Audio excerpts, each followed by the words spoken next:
Pat, you may recall candidate Barack Obama said he would have the most transparent administration ever. But some critics say the White House is apparently doing more than any other administration ever to block the very transparency he promised. Paul Strand reports on a massive and disturbing crackdown. Government watchdog Hans von Spakovsky says President Obama has signed bills to protect whistleblowers.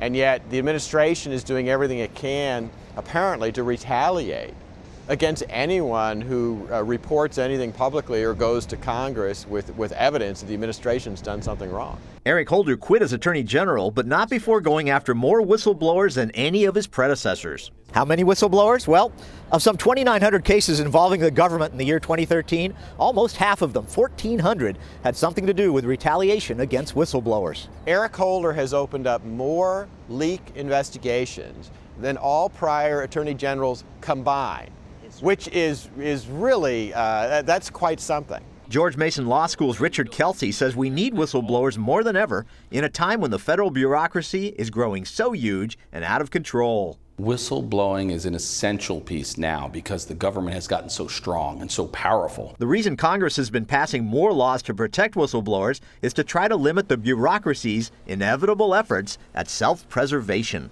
The first thing a bureaucracy does is it attempts to protect itself and grow its power.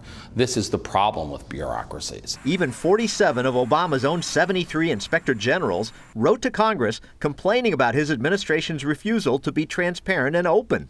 Refusing to turn over information and documentation that would enable them to do their jobs. That has never, ever happened before. Most of these inspector generals are Obama's own appointees. We're supposed to be looking at abusive behavior, fraud, and yet they're the ones complaining about the administration not being transparent. With this executive branch being accused by conservatives and even some liberals of overreaching for power, the danger of its actions to squash whistleblowers is apparent. If you don't protect whistleblowers, then we don't know what's going on in these huge agencies that are creating regulations, that are enforcing these regulations against Americans, and that's why you have to protect whistleblowers. One way the administration is shutting up potential whistleblowers is by using a legal loophole that lets it designate their work sensitive jobs, even if they really aren't. Apparently the government now is using that to designate all kinds of people who are supposedly sensitive so that they can't take advantage of the whistleblower protections, even though they really shouldn't have that designation. And the administration also used one arcane law to sentence to prison the whistleblower who blew the lid off the CIA's use of waterboarding. So the first official to be convicted for waterboarding was, oddly enough, someone who never waterboarded anyone, but the guy who exposed it. Paul Strand, CBN News, reporting from the White House.